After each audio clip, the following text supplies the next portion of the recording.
We're doing this again, are we? Well, I'm fine with that. I had fun making my Equestria Girls review. Don't get me wrong, that movie sucked. But it's still fun to make fun of.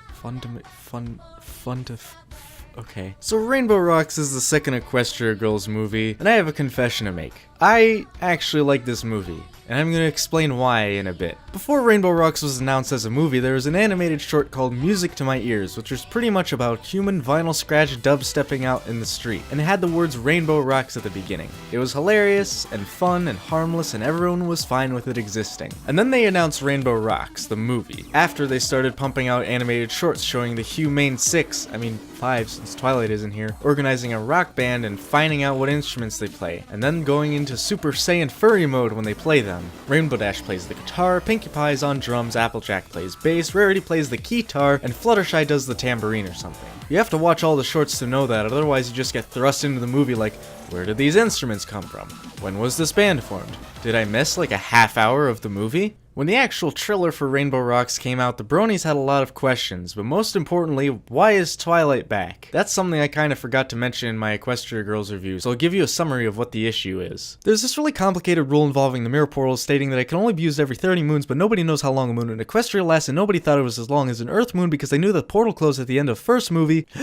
And the second movie takes place like 3 days after the events of the first movie, and Twilight is there in the trailers, but everyone who made a theory video about this movie is confused because she shouldn't be back for at least 2 years in Earth time, or if the moon is actually that short in Equestria, the conflict in the first movie would have meant a lot less. Alright, now that's explained but not resolved. At the beginning of the movie, we're introduced to these 3 colorful witches with crazy hair sitting in a diner, stealing everyone's angry energy, and they see the climax of the last movie in the distance, but that's crap because I swear that 90% of the people in that diner were at the school in the last movie. So the witches see the magic, and the lead witch is like, OMG, they have better magic at that school. I thought we had the best magic in this town. And one of the other witches is like, well, what the F are we gonna do about it? And then the lead witch is like, I'll steal it! No one will ever know! So then we get into the intro sequence, and this is where I spill the beans and explain why I like this movie. I am a sucker for music. Any kind of music. Dubstep, pop, rap, jazz, classical, any music. Even bluegrass occasionally. And guess what? This movie's all about music. And it's not just about music, it's about playing music on instruments. You see, I've been playing music since I was 7 years old when I started taking piano lessons. Now I own 5 different instruments: guitar, bass, piano, clarinet, and bass clarinet. And I could probably pick up any instrument and figure out how to play it within like 10 minutes. And with that said, now you know that I'm going to be pointing out all the inconsistencies with the instruments. So to get one thing out of the way, nothing is ever plugged in during this movie. All these instruments are magically connected with some invisible wireless amp. Alright, now that's another thing out of the way. Now there's like one more thing that I'm gonna have to complain about, and after that I'll promise I'll focus on the actual movie for more than like 5 seconds. After the intro, we see the whole school working on posters to promote a musical showcase, and Sunset Shimmer wants to help make one of the posters. So the humane 6-1 call her over and let her join their clique, because it's high school and that's how friends work. So what I don't understand is, in the last movie, Sunset was the bitchiest bitch that ever bitched the bitch, and now she's like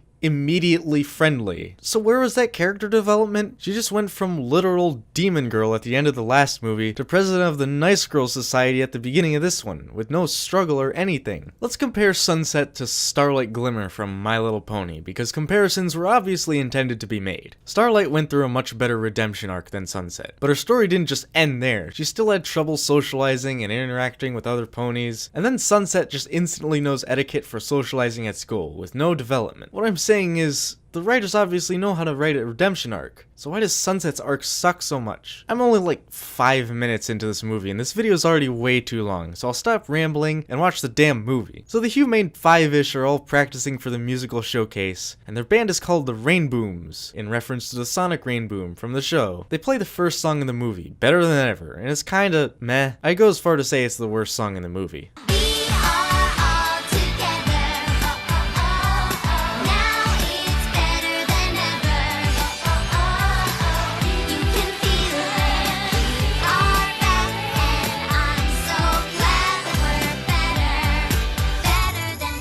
Okay, Sunset is a goody two-shoes now, so she's called in by the principal to show the new girls around. Surprise! The new girls are the witches from the beginning of the movie. The witches are much better villains than Sunset was in the first movie, and admittedly, they have a lot of funny exchanges between themselves. Oh, yeah.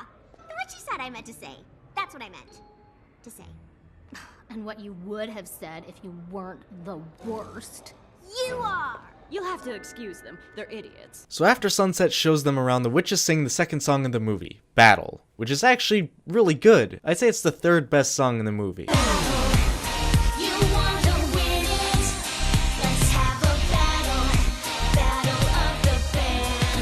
The witches cast their spells by singing, and by doing so, they can take control of people and feed off their negative energy. Yeah, I don't know what that's supposed to mean either. The song they sing makes everyone want to drop the musical showcase and have a battle of the bands instead, which gave this movie a plot. The Rainbooms and Sunset Shimmer have to win the battle of the bands against the witches. And now that I think about it, that plot sounds just as stupid and cliche as the first movie. The witches decide to call their band the Dazzlings, by which I will be referring to them from now on. The Rainbooms and Sunset Shimmer know that they are cheating with magic and have no idea how to win against them. So Sunset Shimmer uses a magic book to send a message to Twilight in Equestria. We made it! There are still ponies in this movie! Oh, there's another issue I have with the movie again. I'm gonna say it really fast, hold on. Like I said before, Rainbow Rocks takes place no more than 2 weeks after Equestria Girls, and after the first movie, Twilight went through the portal which closed and it wouldn't open for another 30 moons, but whatever.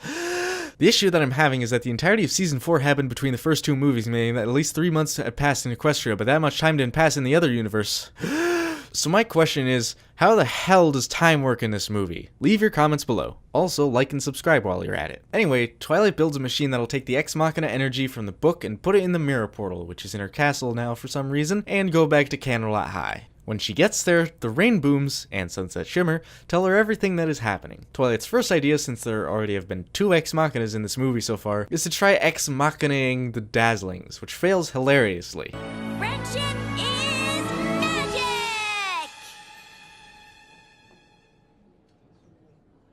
Her next idea is to fight fire with fire, in this case fight music with music, and then she's made the new member of the Rainbooms. As Twilight tries to write a musical counterspell, the Rainbooms and Sunset Shimmer have a sleepover at Pinkie Pie's house, because why not? While Twilight and Sunset are having a deep, meaningful conversation, Pinkie's sister Maud shows up and it's hilarious.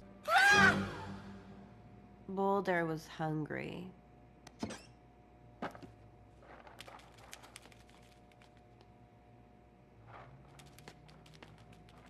So the counterspell isn't ready the next day, and trust me, it is not ready. So they just decide to play and try to get to the next round of the tournament. The song they play is the third song of the movie, Shake Your Tail, and it's kinda good, but I wouldn't listen to. Holy crap, I've listened to this song over 200 times, god damn. We've just got the day to get ready, and there's only so much time to lose, because tonight, yeah, we're here to party, so let's think of something fun to do. I would say it's the 4th best song in the movie. After that, we get into the real good stuff. The Dazzlings sing Under Our Spell, which is the best song in the movie.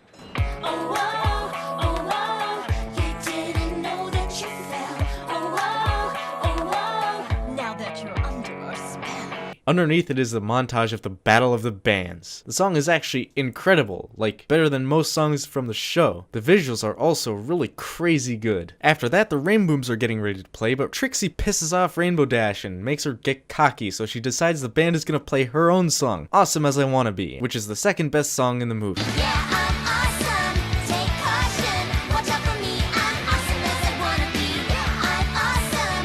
Take caution. Watch out for me. I'm awesome as I wanna be. Even though it's cut short by Sunset Shimmer tackling Rainbow Dash, who was starting to go furry when she was playing. Nobody needs to see that. So now everyone hates Sunset Shimmer again, and then she has some sort of internal struggle that makes her think she's just as bad as before. This character development was happening a long time throughout the movie, but I haven't mentioned it because, like I said earlier, the writers pretty much skipped a whole stage of character development. Now I should probably hurry up this review since this video is probably longer than my first Equestria Girls review. So the Dazzlings and the Rainbooms go to the finals. I know, big surprise, right? Except Trixie is mad, so her goons drop the Rainbooms and Sunset Shimmer through a trapdoor on the stage. Because every stage has a trapdoor, duh. Oh yeah, aren't they teenage girls? Shouldn't they all have their faces in phones at any given time? Or do they forget their phones had hundreds of ways to contact someone to let them out? While they're trapped under the stage, they all act uncharacteristically rude to each other. You could argue that the Dazzlings did a magic and made them all salty, but you never see that happen, so I have no idea. So they're trapped, and the Dazzlings start singing the 5th best song in the movie, Welcome to the Show. Welcome to the show.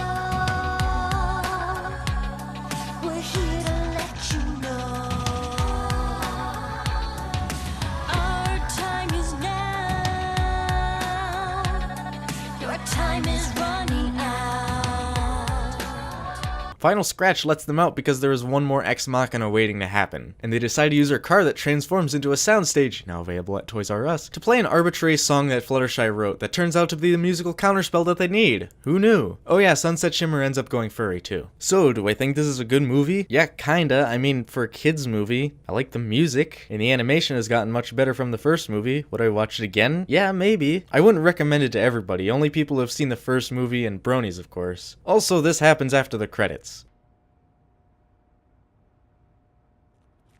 No doubt about it, Spike. There's definitely something strange going on at that school.